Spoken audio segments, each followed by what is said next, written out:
Si tu as des difficultés à descendre lors du squat, que tu fasses de la muscu ou de la force athlétique et donc que ça t'implique des problèmes au niveau de l'ADEPS et que ton squat ne soit pas valide en compétition. Donc si tu as des difficultés en général pour descendre ou que quand tu vas chercher cette partie basse du squat, il y a quelques tensions, quelques douleurs qui ont tendance à se réveiller ou que tu n'es pas 100% à l'aise dans cette position, cette vidéo va t'intéresser parce que je vais te présenter 5 erreurs et donc les 5 solutions correspondantes à ces erreurs qui vont pouvoir t'aider. Ça va être des erreurs et des solutions que tu vas pouvoir mettre en place assez vite. Là, on ne va pas parler, je t'anticipe déjà, de tu manques de mobilité de cheville, donc il faut que tu améliores ta mobilité de cheville. Donc avec un programme qui te prendrait plusieurs jours, semaines pour avoir des résultats efficaces. On en parlera à la fin de la vidéo et peut-être je ferai une vidéo en parlant de mobilité de cheville, de mobilité de hanche, de choses qui vont pouvoir t'aider plus sur le long terme et plus sur le développement de ta mobilité. Mais dans ce cas-là, ça va être plus des conseils techniques, de placement, de choses que tu vas pouvoir implémenter très vite dès la prochaine séance et avoir des résultats assez vite et assez facilement, on va dire, si tu implémentes ça bien dès les prochaines séances. Donc voilà, ça sera plus du quick fix qu'on appelle. Donc même si ça ne va pas complètement régler le problème, je suis sûr que ça va te lancer dans la bonne dynamique, dans la bonne tendance pour pouvoir descendre plus facilement lors du squat. Je t'assure, ça va être des erreurs ou des conseils que tu n'auras pas entendus ailleurs. Peut-être pas tous, mais je suis sûr qu'il y en a au moins un parmi tous ces conseils que tu n'auras pas vu ailleurs. Donc voilà, c'est des choses que je présente aussi dans mon séminaire. Donc profites-en parce que je pense que ces conseils vont vraiment être utiles pour toi. Donc tout d'abord, on va parler du pied. D'accord? Donc pas de la cheville, mais du pied et à quel point le placement de nos pieds et ce qu'on fait avec nos pieds peut soit nous aider pour descendre lors du squat, soit carrément nous pénaliser et boycotter complètement ta descente lors du squat.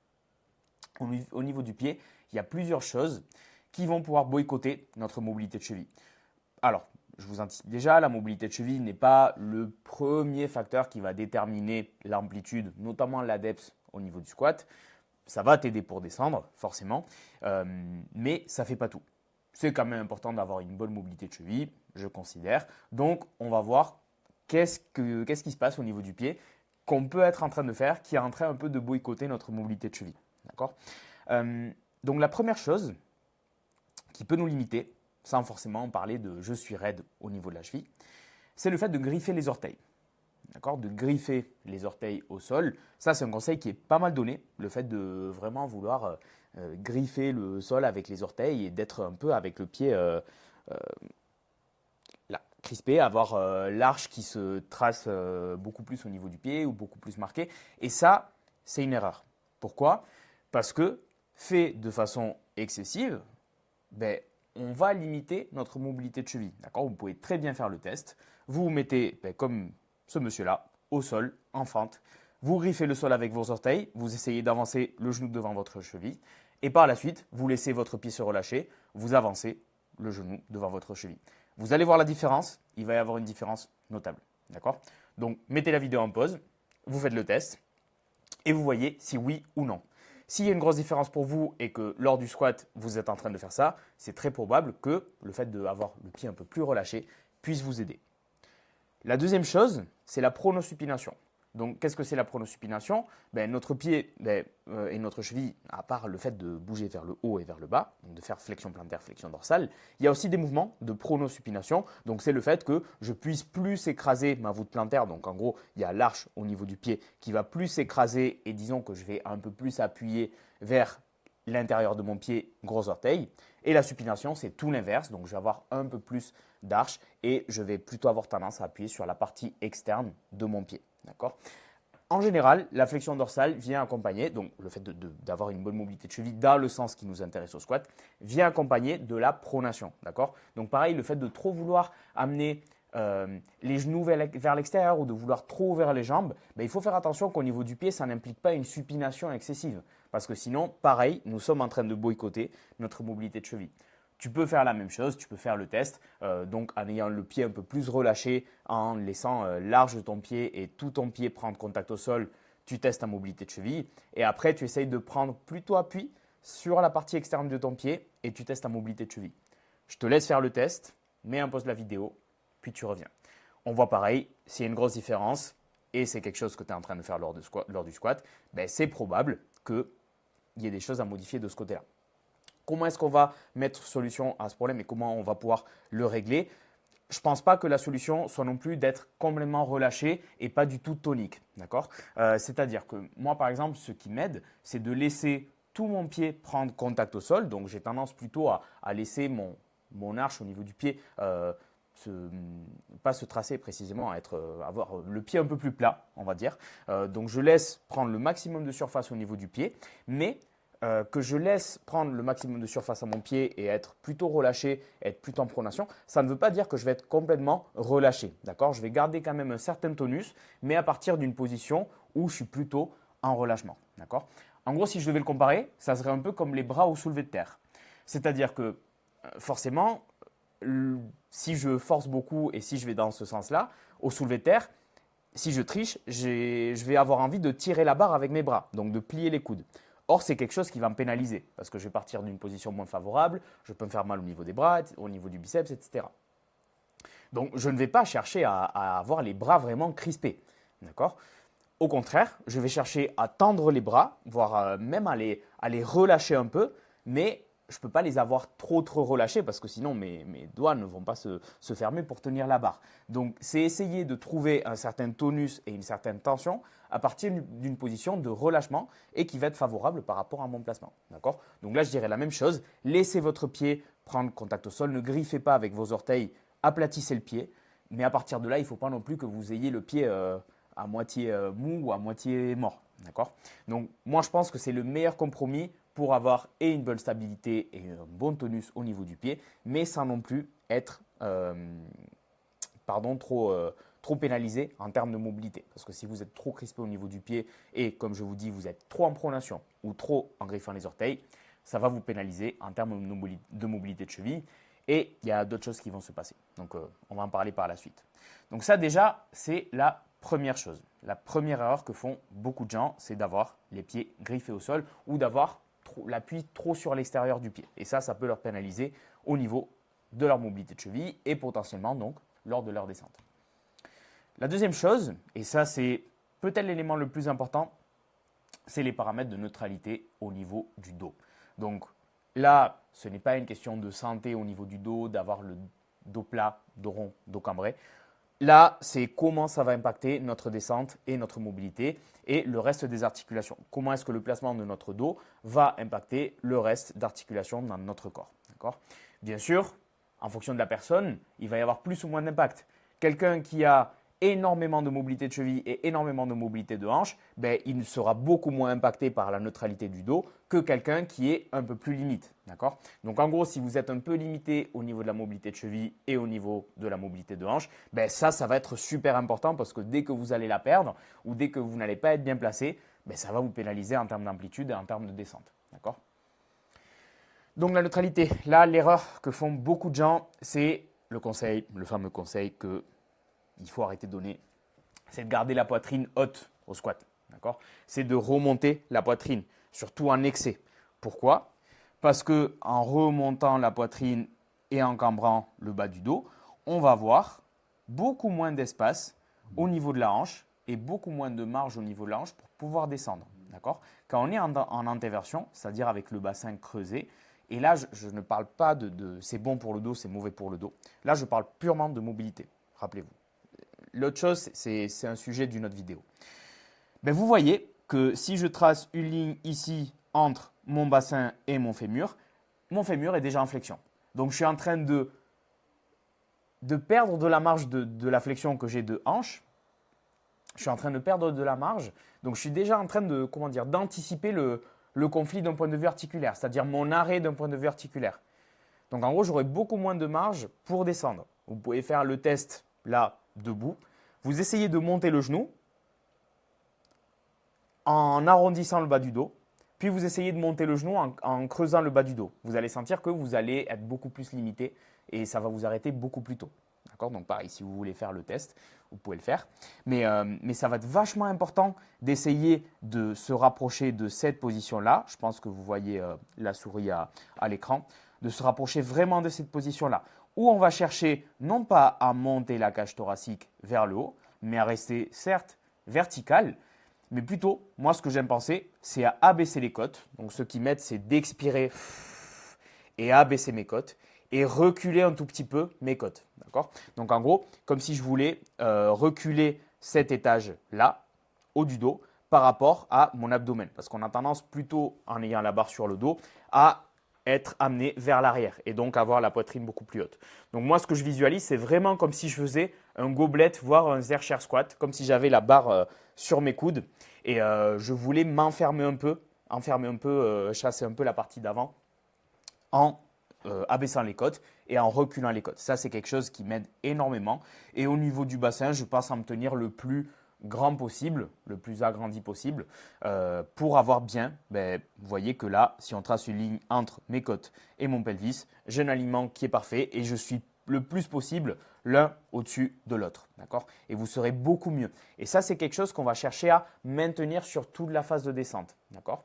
Alors, normalement, si vous avez un bon engagement des hanches, ça devrait se maintenir. Moi, ce que je vous conseille, c'est de ne pas penser à reculer uniquement le bassin quand vous reculez les hanches. On va reculer toutes les hanches et donc vraiment on va avoir un bloc sur le dos qui ne va plus changer de position. D'accord? Cette neutralité, on va chercher à la garder pendant tout le mouvement. C'est pour ça aussi que une des erreurs qu'on peut faire, même si je ne pense pas que ce soit une erreur de par soi, mais plutôt comment on va le gérer, c'est le pre-hinge. C'est les gens qui pre-hinge. Pour moi, il n'y a pas de souci à condition de garder cette neutralité. Et ça, c'est le problème, c'est qu'il y a beaucoup de gens qui ne font pas un pre-hinge, en fait, ils font juste une antéversion. Et donc, ils perdent cette neutralité. Et il y a une deuxième erreur attribuée au pre-hinge, mais on va en parler tout à l'heure. Donc, ce n'est pas quelque chose de problématique de base, mais il faut très bien le gérer. Et je ne pense pas que ce soit quelque chose facile à gérer pour quelqu'un qui s'initie au squat ou pour tout le monde en général.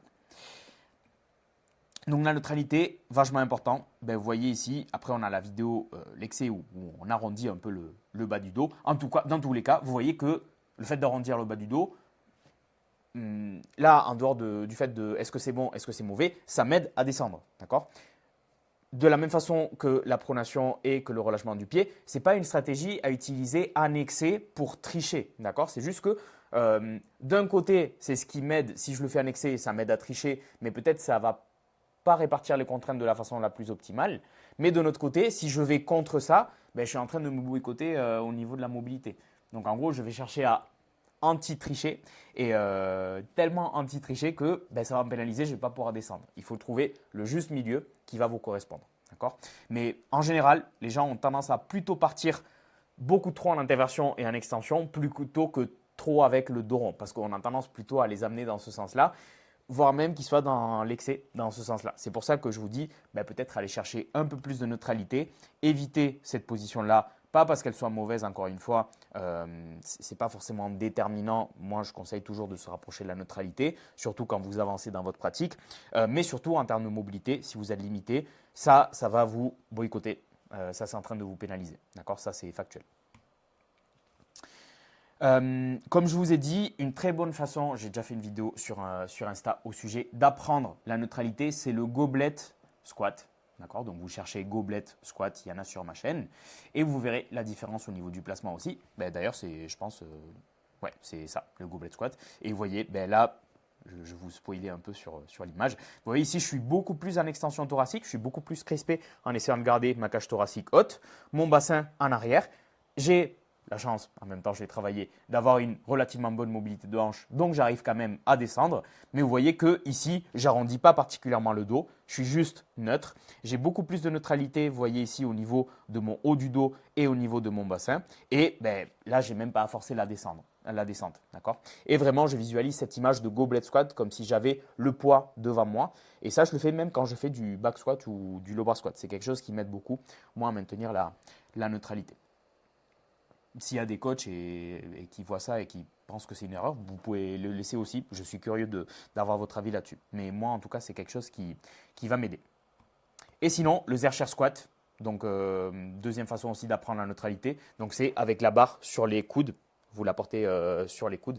Vous cherchez aussi sur YouTube Zercher, Z-E-R-C-H-E-R squat. Donc voilà pour le deuxième tips. Pour l'instant, on a le pied et le bassin. Franchement, si vous mettez déjà en place ça, il y a moyen que ça se passe beaucoup mieux en termes de descente au squat. Moi, c'est les erreurs que je vois le plus chez les pratiquants, chez les athlètes que je suis. Si pour l'instant, la vidéo est utile pour toi, que c'est en train de t'aider, que tu es en train d'apprendre des choses, je suis sûr que ça peut aider plein d'autres gens, que ce soit des gens qui font de la muscu ou du power ou d'autres sports de force en général. Donc, si tu as un ami qui est blessé, qui a ce type-là de difficulté ou qui a des douleurs, qui a souvent des tensions, c'est le mec qui te dit toujours « Ah ouais, aujourd'hui j'ai des tensions là, j'ai des tensions ici, j'ai des douleurs, je suis blessé ».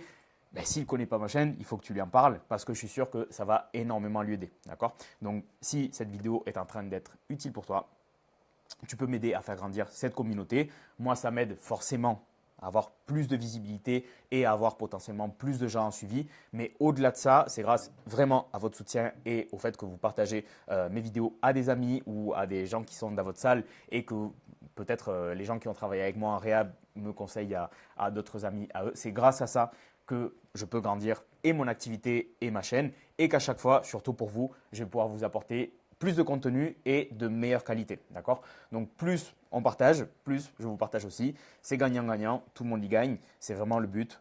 Moi, vraiment, mon but, c'est de changer l'état de santé de toute la communauté pratiquante de sport de force, que ce soit via les suivis que j'ai ou que ce soit en apportant des conseils sur des vidéos comme ça. Donc, si vous vous sentez identifié avec cette cause-là, ben, vous pouvez partager la vidéo soit sur vos réseaux, soit encore mieux, le bouche à oreille. C'est vraiment ça qui ramène du monde et qui ramène surtout les bonnes personnes qui vont pouvoir s'intéresser à ça et mettre en place les bons conseils de façon sérieuse. Merci, c'est grâce à ça que je grandis. Donc, je vous remercie encore une fois pour votre soutien. Troisième chose, c'est votre pattern, d'accord? Donc, la trajectoire que vous allez avoir et comment vous allez avoir la coordination de vos articulations. Qu'est-ce qui va descendre, qu'est-ce qui va bouger en premier? Donc, là, c'est super important de faire la différence entre deux choses. Donc, si vous faites de la musculation, ça vous concerne un peu moins.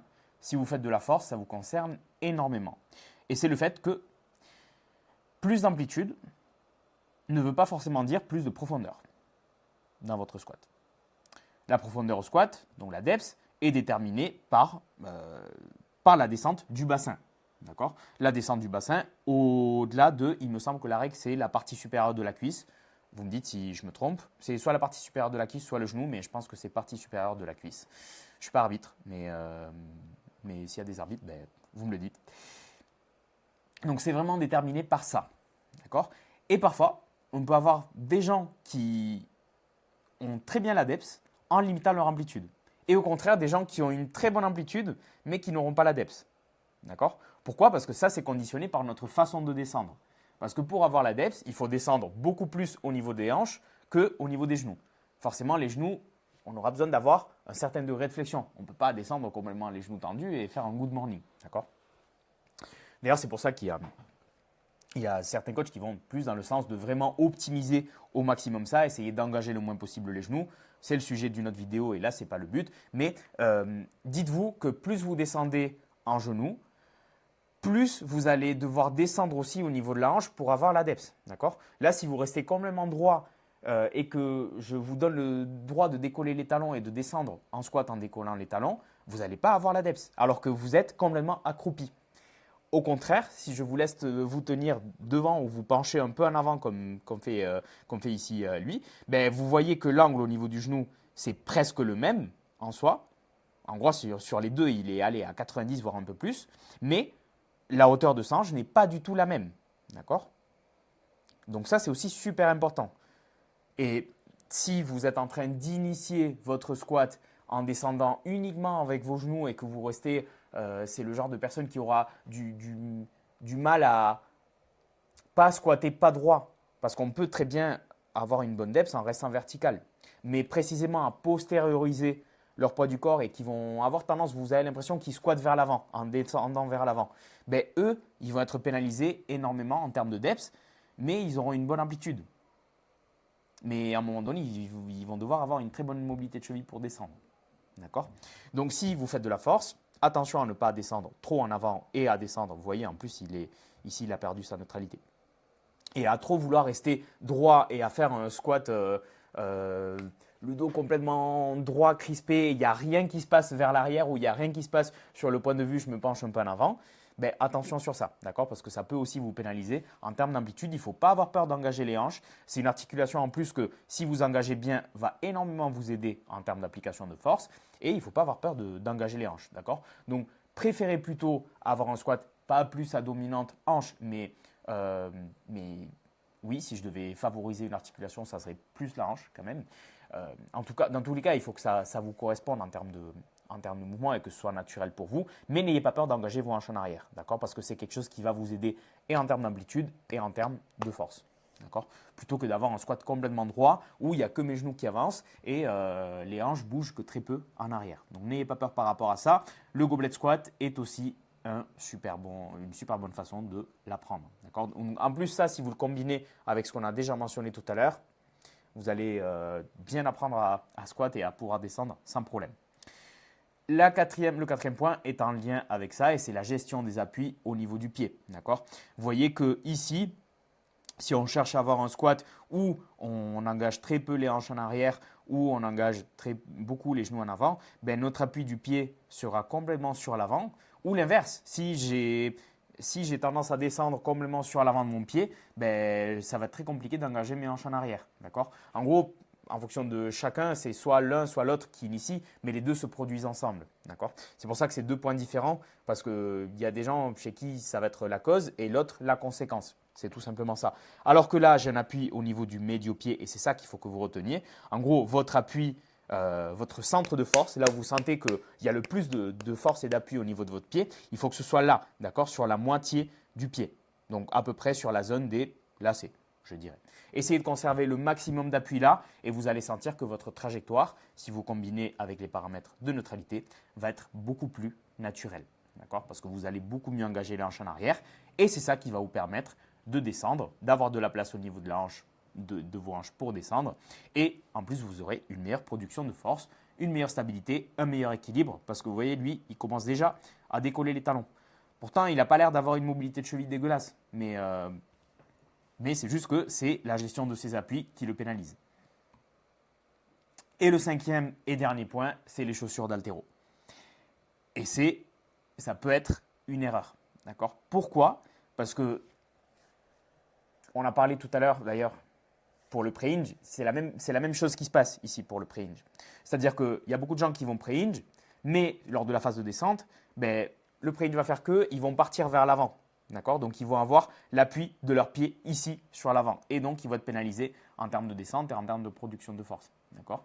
Donc il faut, même si vous faites du pre-hinge, garder les paramètres de neutralité et garder les paramètres de gestion des appuis. Si vous gardez ça et que vous êtes bien pre-hinge, pour moi, vous pouvez le garder. Sinon, apprenez un squat sans pre-hinge parce que ces paramètres, peut-être que vous allez les apprendre plus facilement.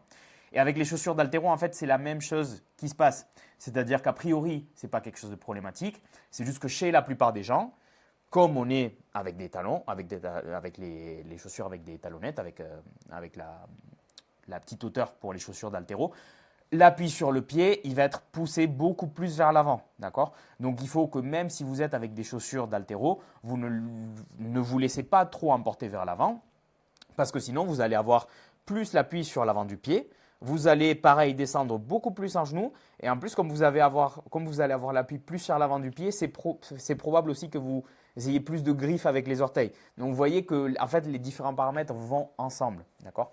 Donc voilà, attention aux chaussures d'haltéro. C'est quelque chose qui peut vous aider si vous êtes très limité au niveau de la mobilité de cheville et que vous voulez garder un pattern un peu plus vertical et plus dominant au niveau des genoux lors du squat, mais à condition de ne pas trop partir sur l'avant du pied parce que sinon, ben, vous allez avoir les autres paramètres qui vont vous pénaliser. D'accord ? Encore une fois, c'est des choses qui vont souvent ensemble. Si vous gardez, que ce soit avec du plat ou avec des chaussures d'haltéro, votre appui ici, que vous avez une bonne neutralité, et que vous avez un bon engagement des hanches, et voilà, qu'au niveau du pied, ça c'est un détail, ça concerne peut-être un peu moins de monde, et puis c'est quelque chose qui est facile à mettre en place. Moi vraiment, lors du squat, ce que je me concentre le plus, c'est ça et l'engagement des hanches. C'est ce qui ou ça et la gestion des appuis. L'engagement des hanches vient avec. C'est peut-être sur ça uniquement que je pense et c'est mon seul focus lors du squat. Il ne faut pas penser à 10 000 choses. Sinon, si vous pensez au pied, à la gestion des appuis, à la neutralité, vous allez vous perdre, d'accord ? Pensez une chose à la fois. Pour moi, la base reste ça et ce qui se passe sur votre pied. On voit si après le reste vient de façon automatique ou pas. Et au pire, une fois ça sera automatisé, vous pourrez mettre plus de focus dessus. D'accord? Donc encore une fois, les chaussures d'haltéro, pourquoi pas? D'accord? Ce n'est pas la solution à tout. Si vous mettez juste en place ça et que le reste ne va pas, ça ne va pas vous aider en termes de depth, d'accord? En termes d'amplitude, peut-être oui, mais en termes de profondeur, non. Donc attention à ça, d'accord? Et sixième point, qui n'est pas ici sur la vidéo, mais c'est forcément la mobilité, d'accord? Ça va être important d'avoir quand même du travail de mobilité à faire, même si vous pouvez très bien vous débrouiller avec ces différents conseils. Par exemple, je pense, peut-être je me trompe complètement, mais il me semble que Pana est pas mal limité au niveau de sa mobilité de cheville, au moins. Je pense que j'avais vu sur une vidéo, il avait mentionné, ou il y avait quelque chose à ce niveau-là. Je ne sais pas au niveau de la hanche, mais je ne sais pas. Je ne pense pas qu'il soit méga souple. Pourtant, il arrive à très bien descendre lors du squat sans problème. Parce que je pense qu'il a précisément une très bonne gestion de ces différents paramètres. Donc, on peut très bien se débrouiller sans. Mais ce n'est pas parce qu'on peut se débrouiller sans qu'il ne faut pas le faire. Parce que ça va améliorer votre santé articulaire. Ça va améliorer tout simplement vos capacités en tant qu'athlète. Donc, c'est important d'entretenir ce travail-là de mobilité pour ne pas avoir de problème. C'est le sujet d'une autre vidéo parce que je ne veux pas que ça se rallonge. Encore une fois, j'espère que ça a été utile pour vous et n'oubliez pas de m'aider à faire grandir cette communauté parce que comme ça, on aura une communauté de powerlifters et de go muscu en super bonne santé et on aura tous un squat avec le cul au sol. Je vous dis à la prochaine. Ciao.